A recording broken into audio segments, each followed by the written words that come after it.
Hey y'all, it's Nisha here and welcome to today's video. First off, I want to say happy 2024, happy new year. I hope that y'all all had a great new year. I hope that y'all are ready for 2024, ready to conquer your goals and your dreams and, just really do the daggone thing in 2024. I have a lot of things I'm trying to accomplish this year, and one of them is to get my hair back on track. So this is a little natural hair update. I felt like this would be like a good video to start off 2024. I'm not gonna lie, 2023, your girl's hair was not her priority. I had a lot of other things going on. I got married. I'm adjusting to, number one, living with my husband. And then being a wife, and then just navigating life as a married woman, and also I got a promotion at my job, and navigating that, I've taken on a lot more responsibility, and so hair and also YouTube in a sense, because I wasn't doing my hair, I also wasn't filming videos, kind of took a back burner, but we are going to get it all the way together in 2024.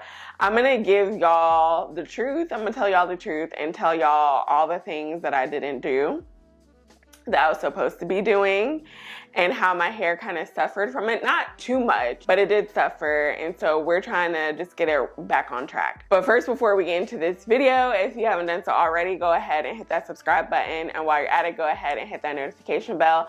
I post new videos weekly, so if you're subscribed, you don't hit that notification bell, then you won't miss another upload from me. So let's just go ahead and get into this natural hair update. All right, as I mentioned, 2023, I was not doing the things I was supposed to do. I did start the year off strong, right? My hair looked really good. I think my first term of 2023 was in February, and my hair looked really good. My ends didn't look that bad. I really didn't need a lot trimmed off, and so we were starting on a good foot. And for the first few months of 2023, I was like on my regimen. I was doing the things that I was supposed to do. And then we get to spring and summer. My husband comes. I'm trying to spend time with him and just focus on him. And I'm excited to show him around Atlanta, doing all the things with him. I actually took off 2 weeks from work once he got here to just spend time together, get him, settled in. And also we went hiking, we went to restaurants, we did different activities, we went to museums, we went and watched movies, we did all the things that we wanted to do. And then I just kind of got lazy, and I just was not caring about my hair at all. Let me tell you the things that I was not doing that I was supposed to do. 1, wash my hair and deep condition on a weekly basis. I wasn't doing that. I was going like 2-3 weeks without washing my hair. 2 every now and then is not too bad. Of course, like my hair will get really tangled up and pre-pooing and detangling my hair is a nightmare. But doing that every now and again isn't bad. But I was doing this like all the time because I just did not feel like doing my hair, or I just didn't have the time. Going forward in 2024, I am going to wash my hair weekly and deep condition weekly. If not weekly, every like 10, maybe 14 days. 14 days is the max that I'm doing. I'm not gonna go past that because, again, detangling my hair is a nightmare, and I'm pretty sure I'm causing even more breakage because I let my hair get so tangled and knotty from not doing it or touching it for those weeks. So we're not gonna do that, okay? Speaking of deep conditioning, I also was not steaming my hair. Typically, I steam my hair at least once a month. Steaming too much can actually give your hair moisture overload, so we don't wanna do that. So 1 or 2 times a month, steam my hair. I can count on one hand how many times I steamed my hair in 2023. 1 or 2 times. I'm gonna give myself the benefit of the doubt and say 2 times, but it probably really was only 1 time. That's the only time I steamed my hair. was one time. And I noticed in years prior, me steaming my hair really allowed my hair to retain more moisture. So this year, we're going to steam at least once a month. I'm actually gonna write on my little planner like the week that I plan to steam each month so that I remember to steam once a month just to make sure my hair retains moisture. Another thing that I was not doing was being consistent with my protein treatments. So protein is very vital for my hair. My hair does like protein. I know for some people they're sensitive to protein, but my hair actually does enjoy protein. And I usually do a protein treatment every 2 to 3 months, mostly 3 months. But last year I probably did 2 protein treatments. Only 2 protein treatments.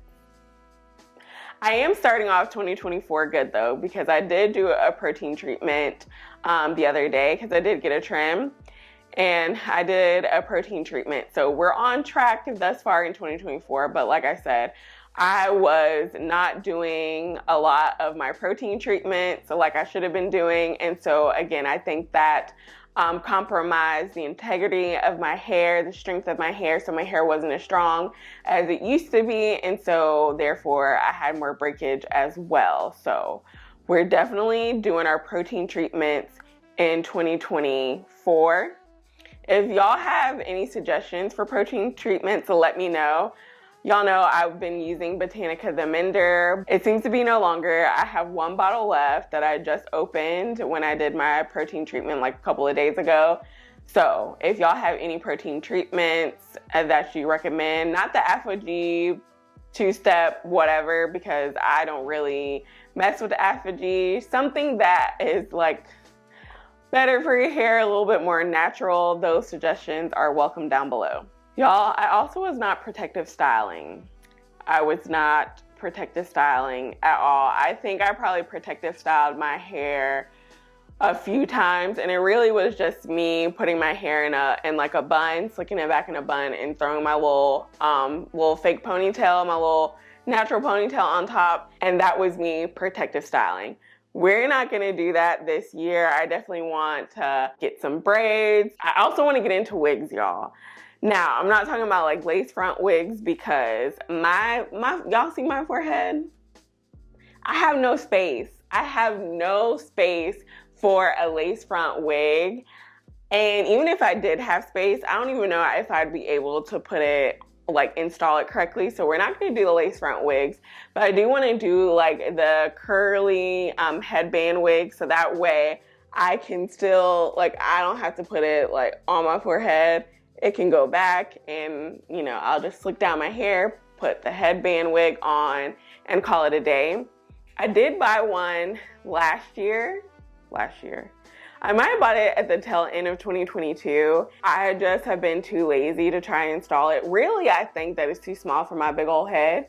So I need to figure out how to install it and see if it really is too big for my big old head. But, I mean, too little. Let's say too big. It's too little for my big old head. So I need to play with it. I'm really not good at installing wigs. Even when they're half wigs, headband wigs, I'm very terrible at it. So we'll see how it works. But I'm going to play with, you know, half wigs and also headband wigs just to protect my hair, but also be ready just in case, you know, Bae wants to go out or my friends want to go out and I'm not just sitting up here with my twist in my head kind of looking crazy. I can actually go out and just throw my little headband wig on. So protective styling I was not doing, and I definitely need to do that. The last thing that I was not doing was keeping up with my trims as much as I should have been.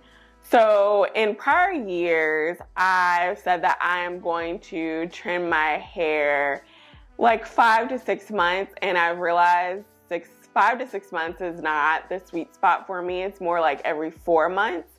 That's the sweet spot for me, because 5 to 6 months is just a little bit too long. I've let the split ends kind of go up too high on my hair, and therefore we have to cut more hair off, and that's what actually happened in August of this past year. I went February to August, so I went 6 months without a trim.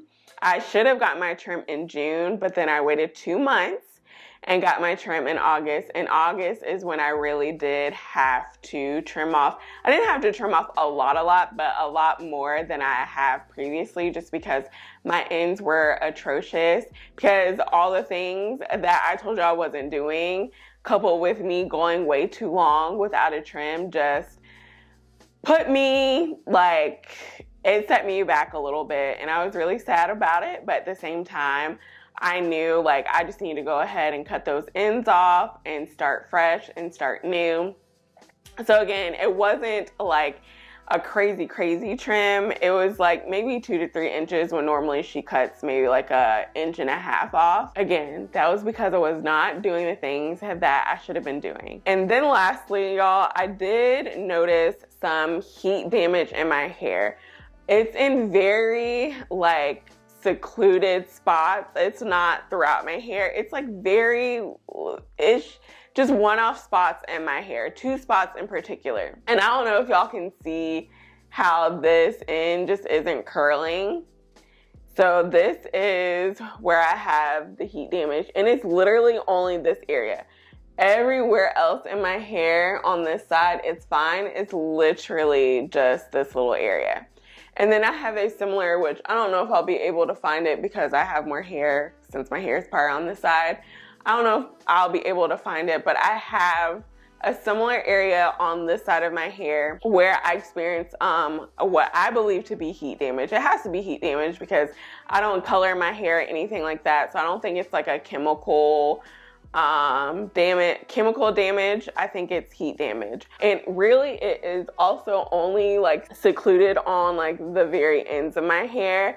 And I've actually had this little bit of like heat damage for a while. It didn't happen just in 2023. I want to say it happened more so in 2022. But I noticed it more and more in 2023 because the hair also began to like break off a little bit, just because I wasn't really keeping up with my hair routine. So basically 2022, I had the heat damage, but it was like thick. So it was straight, but it was thick. Then in 2023, of course, the heat damage was still there, but I could tell that some pieces had broken off. I will say with my past 2 trims that I have, it has cut off a good amount to where it's literally secluded on like the very end, whereas before it was a longer piece. But because I've been trimming and actually been getting a decent little amount cut off, especially with that trim that I did in August, that the heat damage is almost gone. So it's not too bad. It's not really noticeable. It's not really noticeable unless, you know, she acts up like this, or when my hair is like freshly washed and not really styled, you can kind of notice then, but it's not like too bad. So now that we're talking about all the bad things, let's get into the things that I actually was doing right in 2023 that I'm gonna continue to do in 2024.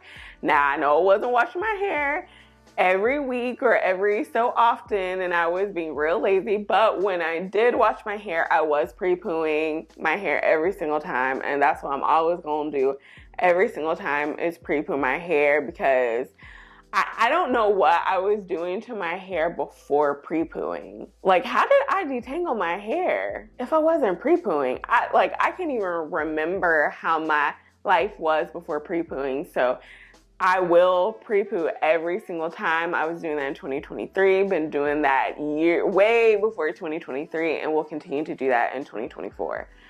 Something else that I was doing that wasn't really on purpose, it's more so because I ran out of co-washes. Now, before I get into this, I'm gonna say that I still love co-washing. It is still my thing. I still will continue to do it. Previously, I was co-washing twice a month. So typically in a month, there's 4 weeks, give or take.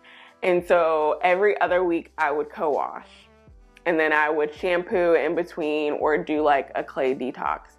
I actually shampooed my hair a lot more this year, or in 2023. And again, that's mainly because I was running out of co-washes and I was too lazy to buy co-washes. And so I think I'm going to continue to do that in 2024. Now, I'm not going to stop co-washing completely, but I think I'm going to bring it down to like once a month I'll co-wash. And then I will do like a moisturizing shampoo, I'll do a clay wash, and then I will do more of like a clarifying shampoo as well. So that's something I was doing in 2023 that I will definitely be doing in 2024. So towards the end of the year, I started to get my act together and I got back to my regimen. I got back to washing my hair on a weekly basis. If not every 7 days, it would be like 10 days max. It wouldn't be too long. Sorry, y'all, my memory card got full and I had to go and delete some stuff.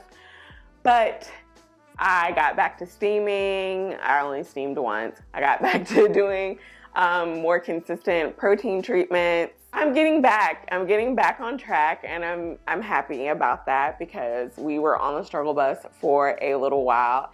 And so I did go and do my trim. I got it done like towards the end of December. So beginning of December would have got me back on track to 4 months. So I went like 4.5-ish, almost 5 months. I was trying to get it done earlier, but December was a really busy month with the holidays, and so I wasn't able to do it as early as I wanted to.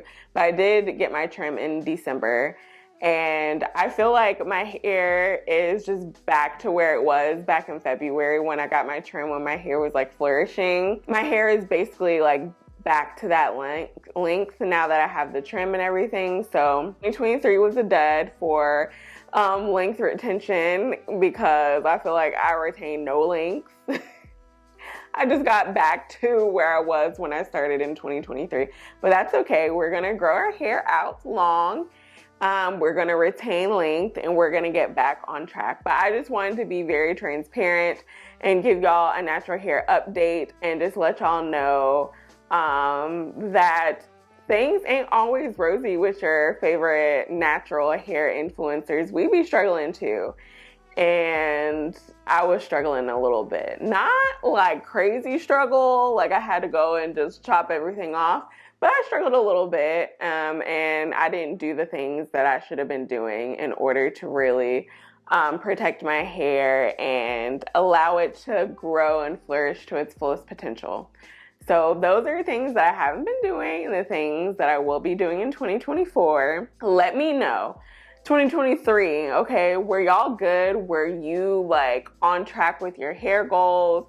Were you consistent with your hair regimen and all those things, or did you fall off like me? Let me know down below. Let me know what are some of your goals for 2024 when it comes to your hair. I want to maintain the thickness of my hair. That's one thing that didn't like suffer is the thickness. The thickness did not suffer at all. The length did a little bit, the thickness did not suffer. So I want to continue to have thick hair, but I want to retain length, and I really do want to do more protective styling. I think the protective styling is the key for my hair to grow, is to really just let it alone, be consistent with my trims. So again, I'm going to do like every 4 months. So I should be getting like between 3 and 4 trims each year. So we're going to keep up with that. But yeah, let me know what your thoughts are. Let me know your goals down below. If you enjoyed this video, make sure you give it a thumbs up. And as always, I'm so grateful and thankful for each and every one of y'all, and I'll see y'all in the next video. Bye.